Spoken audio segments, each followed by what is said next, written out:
Good morning, students. Let's start our EVS 1 subject, chapter number 20, our emotional world. Okay. Now, here, human nature has many different aspects. Sometimes a person gets very angry. At another time, he is ready to forget and forgive easily. At times, he is jealous. At times, he is loving. Sometimes, he acts selfishly. But sometimes, he is willing to make sacrifice for others and come forward to help. Anger, joy, sorrow, jealousy, disappointment, fear, etc. are all emotion. Understood, students? So this anger मतलब गुस्सा आना. हाँ, आपको आता है ना गुस्सा. हाँ, joy खुशी. खुशी मतलब हैप्पीनेस. ओके. सो जब आपको सडनली पापा आपके गिफ्ट ला कर देते हैं तो आपको खुशी होती है, जॉय होता है. आपको अच्छे मार्क्स आते तो आपको क्या होता है, खुशी होता है, जॉय होता है. Okay. So that is joy, happiness. Then what is sorrow, दुखी. ओके. सो दुख होना को सॉरो कहते हैं. सॉरो होने के बहुत से रीजंस है.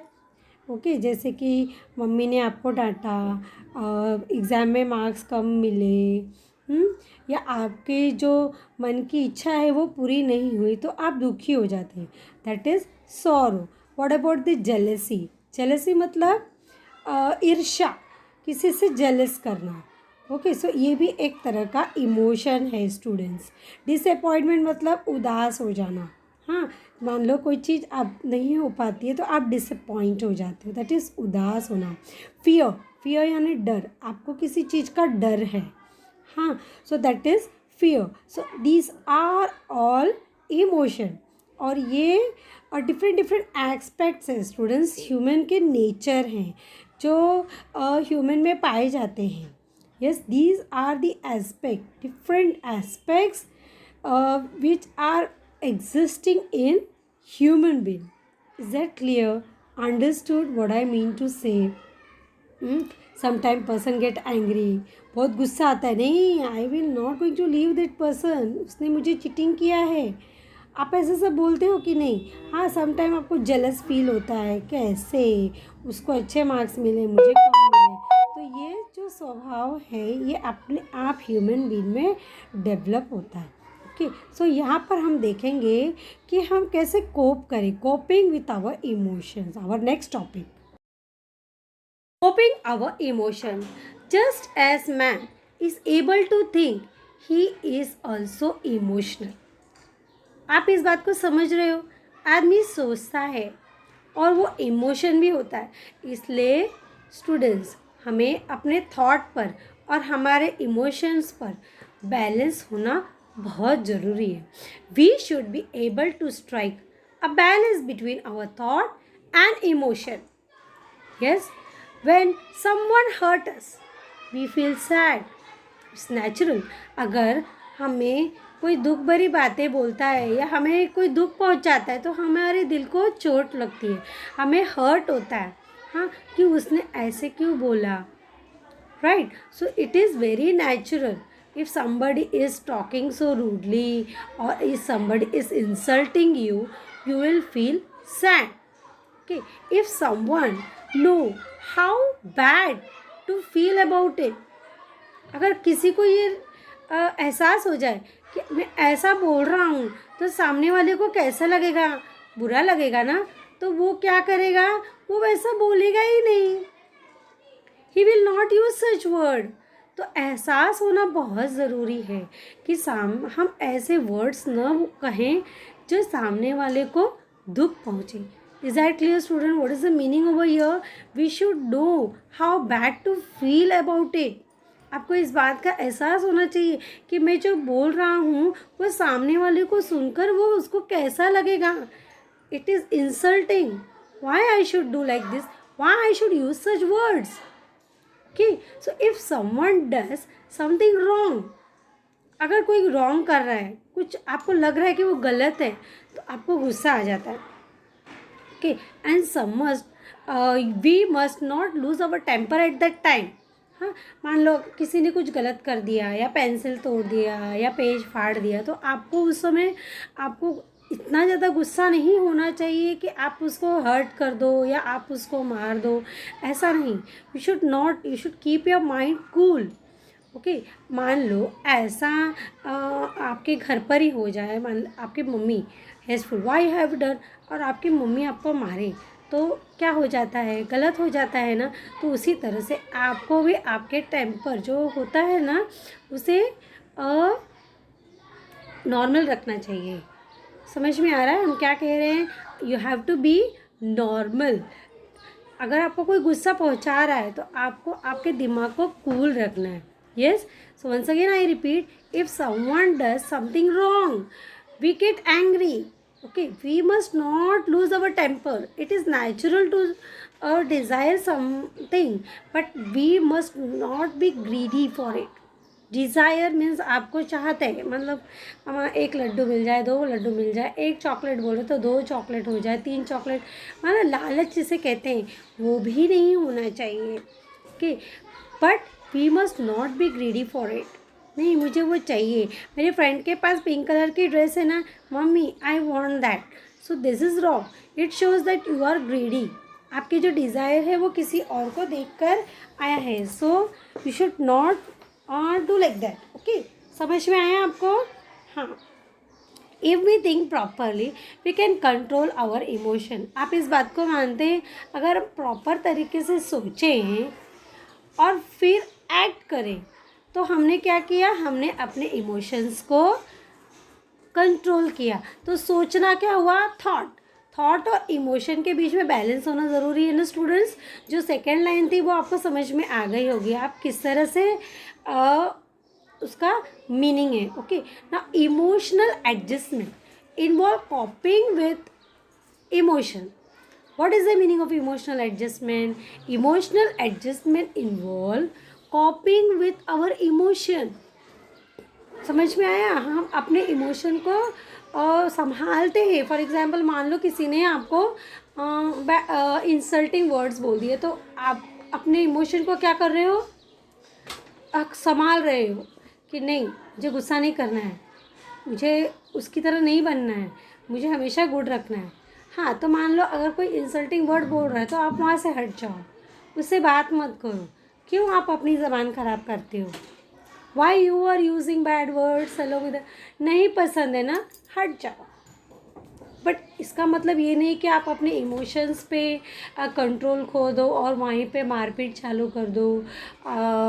तो ये क्या होगा, बैड हैबिट होगा। और ये क्या होता है स्टूडेंट्स, फिर धीरे धीरे यही एटीट्यूड फिर बच्चों में डेवलप होने लगती है। सो अंडरस्टूड मैं क्या कह रही हूँ? अंडरस्टैंडिंग और not? Okay, so emotional adjustment involve coping with our emotion, being able to control them and express them in a reasonable manner. Is that clear? Clear to you all? Next we are going to see the other para. When we learn to cope with our emotion, our personality become balanced. Students, अपनी personality जो है वो balance हो जाती है। हम सोच सकते हैं कि मुझे कैसे रिएक्ट करना है। सामने वाले ने हमारा इंसल्ट किया तो हमें उसमें कैसे रिएक्शन करना है। हम क्या कर रहे हैं स्टूडेंट्स, यहाँ पर हम अपने दिमाग का इस्तेमाल कर रहे हैं। We are using our brain कि व्हाट टू डू। समझ में आया? Okay, so our ability to understand other increases and we can overcome adverse condition. Then we become free from faults. जो हमारी गलतियाँ होती है ना, जो हम गुस्से में आके या ऐसे कुछ होने बिना कुछ सोचे समझे हम कुछ कर देते हैं, तो हमारी गलतियाँ हो जाती हैं। तो वो गलतियाँ भी हम नहीं कर सकते। अगर आप हर चीज़ सोच समझ के करें स्टूडेंट्स, तो हम हमारी गलतियों को गलतियाँ होने से बच सकते हैं। ठीक है, तो हमसे कोई गलती नहीं हो सकती अगर हम हर काम सोच समझ कर करें। Then we become free from faults such as blaming other unnecessary, calling them names and not being able to tolerate their success. Okay, so we become happy and our ability to relate to other improves. We learn not to be stubborn. Stubborn means जिद्दी, हद से ज़्यादा जिद्दी होते हैं ना जो लोग, नहीं मुझे अभी के अभी चाहिए. So such type of character also improves if you think. अगर आप हर चीज़ सोच समझ के करते हो, आपकी पर्सनैलिटी में काफ़ी चेंजेस आते हैं. Our next topic is anger. Anger is an emotion just like happiness or sadness. गुस्सा, ठीक है. Anger means गुस्सा. All of us get angry about something at some point of time. We get angry if something does not happen according to our wish. सही है. आपके हिसाब से अगर कुछ नहीं हो रहा है तो आपको गुस्सा आ जाएगा. हाँ, if somebody is insulting you, you get angry. आपको गुस्सा आ जाएगा. Similarly, we also get angry if we see someone being ill treated. अगर किसी के ऊपर अन्याय हो रहा है तो भी आपको गुस्सा आ सकता है. If we get angry very often, बार बार ये चीज़ हो रही है आपके साथ, आप बार बार गुस्सा करते जा रहे हो, तो आपका नेचर क्या हो जाएगा? गुस्से वाला हो जाएगा. आप अपने आप को कंट्रोल में नहीं रख सकते हो. ज़रा भी कुछ हुआ तो आपको गुस्सा आएगा. सो स्टूडेंट्स, क्या हो जाता है, बार बार एंग्री होने से क्या होता है? नेचर बन जाता है, उसका स्वभाव बन जाता है कि वो हमेशा गुस्से वाला बन जाता है वो. Okay, so if we get angry very often or if we can not control our anger, it can have adverse effect on your body and mind. We become short temper. हर छोटी मोटी चीज़ पे आपको गुस्सा आने लगेगा. आप ज़िद्दी स्वभाव के हो जाएंगे. नहीं अभी के अभी चाहिए मुझे, नहीं तो मैं कुछ भी करूँगा. सो इस टाइप का पर्सनैलिटी इंसान का डेवलप हो जाता है. ठीक है. So our attitude of cooperation and understanding decreases. तो इसमें क्या होता है, हम किसी को कॉपरेट नहीं करना चाहते. हमारी सोचने समझने की जो शक्ति होती है वो कम होने लगती है. समझ में आया? सो अंडरस्टैंडिंग डिक्रीज हो जाती है. So we hurt others. और फिर हम जब ऐसा करते हैं तो हम क्या करते हैं, हम और किसी को इंसल्ट करने लगते हैं. ऐसे हम वर्ड्स बोलते हैं जो सामने वाले को जो दुख पहुंचा सके. We face consequences such as headache, loss sleep और dullness. So students, ये सारी चीज़ें होती हैं. तो आप समझ सकते हो कि गुस्सा कितना हानिकारक है.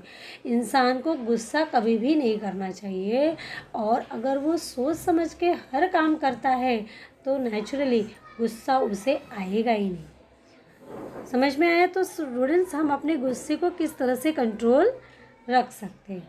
Okay, so you have to be cool minded always. Yes. Next we are going to see awareness of our own fault. What is the meaning, students? Awareness of our own fault. हमारी गलती कहाँ पर है? तो जब हमें पता चल जाएगा कि हमारी गलती यहाँ पर हो रही है तो हम अपने आप उसे सुधार लेंगे.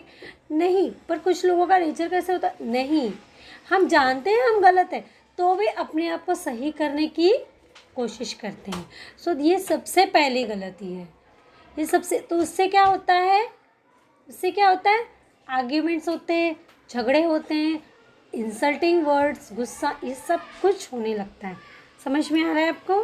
सो next proceed now awareness of our own faults. Children are often heard to say, "My handwriting is beautiful. I am good at maths. I like science. I like poetry." This seems that people likes and dislike. समझ में आया? जब लोग ऐसा बोलते हैं तो हमें पता चलता है कि उसे क्या पसंद है, क्या नहीं पसंद है. Yes, and capability can be different. सबकी कैपेबिलिटी डिफरेंट होती है. हाँ, किसी को पोइट्री पसंद है, किसी को साइंस पसंद है, किसी को मैथ्स आता है, किसी को साइंस नहीं आता, साइंस आता है तो मैथ्स नहीं आता. सो सबकी जो सोचने समझने की जो शक्ति है वो अलग अलग होती है. Okay, so just as we gradually understand what can we do, and we must also understand what we are not able to do. हम ये नहीं कर सकते. We must be good at some subject. art or sports and just as bad at another. We must know our faults as well as our talent. हमें ये दो चीज़ पता रहनी चाहिए कि हम गलती कहाँ करते हैं और हमारा टैलेंट किस चीज़ में। ओके, तो अगर ये दो चीज़ हमें पता है तो क्या होगा, हम अपने आप में काफ़ी इम्प्रूवमेंट ला सकते हैं. Just because we are unable to do something, it does not means that we stop trying to excel at what we can do. हम ये नहीं कर सकते, विड्रॉ कर लिए, तो दैट इज़ रॉन्ग. समझ में आ रहा है आपको हम क्या कह रहे हैं? हमारी गलती कहाँ होती है और हमारे में क्या टैलेंट है, राइट? फॉर एग्जाम्पल, छोटा एग्जाम्पल हम देते हैं. हमारे में टैलेंट है कि हम बहुत अच्छे से बॉल को कैच कर सकते हैं. तो हमारे में ये टैलेंट क्या है कि हम विकेट ले सकते हैं. क्रिकेट खेलते वक्त हम प्लेयर को आउट कर सकते हैं, ये हमारा टैलेंट है. तो हम गलती क्या करते हैं उस समय, कुछ न कुछ तो गलती करते होंगे ना, तो जिसके कारण हम विकेट न ले सके. तो अगर हम ये चीज़ पता चल जाए कि क्या हम गलत करेंगे तो क्या होगा, हम वो गलती होने ही नहीं देंगे. अगर हमको पता चल जाए कि हमारी गलती कहाँ हो रही है तो हम वो गलती होने ही नहीं देंगे ना. सो इससे क्या होगा, हमारी एबिलिटी इंक्रीज होगी. It does not it does not mean that we stop trying to exceed at what we can do. So, meaning is that you should keep on trying. Yes. Next topic we can change. So, अगर हमें पता चल जाए हमारी गलतियाँ कहाँ हो रही है तो नेचुरली हमारे में चेंज आएगा. हम उसको चेंज करने की कोशिश करेंगे, right? No person is entirely good or entirely bad. We must always think about good qualities or virtues in our friend first. And we must help each other to get rid of our faults. जो भी हमारे false हैं हम उसे हटा दें तो हम नेचुरली अच्छे बन जाएंगे. If we speak about our faults as openly as we speak about our talent, we will be to our advantage. Okay students, so with this I am finishing the topic. And here the last topic is given over here, that is, once we know the faults in our nature, we must try to correct them ourselves. Neha talked the most in her group. Her friend began to avoid her since they never got a chance to speak. Yes, so Neha realized it. Then she began to watch out how much she spoke. She told her friend herself, stop me if I talk too much. समझ में आया? नेहा क्या है, बहुत बातूनी है, बड़बड़ करती रहती है. तो क्या है, उसके फ्रेंड्स उसको अवॉइड करते हैं. भगवान आ गई, नॉन स्टॉप बात करती है वो. तो जब नेहा को इस चीज़ का रियलाइजेशन हुआ तो नेहा ने क्या किया, अपने दोस्तों को बोला कि जब आपको ऐसा लगे कि मैं बहुत ज़्यादा बोल रही हूँ तो आप मुझे वहीं पर स्टॉप कर दो. ठीक है, understood. So gradually Neha begin to listen to others and brought about the change in her own behaviour. समझ में आया किस तरह से चेंज लाया उसने अपने बिहेवियर में? Okay. Aspect of our nature and bother us and other can be change. However we ourselves must try hard to change them, otherwise these aspects may take shape of faults in our personality. अगर हम उसमें change नहीं ला रहे, हम अपनी गलतियाँ करते ही जा रहे हैं, आप अपने आप को समझ रहे हो कि नहीं मैं कभी गलती कर ही नहीं सकता, तो वो क्या होगा स्टूडेंट्स, गलतियाँ अपने आप में डेवलप होती ही जाएंगी और लास्ट में रिजल्ट क्या होगा, वो आदमी टोटली गलत बन जाएगा. समझ में आया? तो अपने आप में अगर सुधार लाना है तो अपनी गलतियों को पहचानो और उसे सुधारो. So students, with this I am finishing the topic.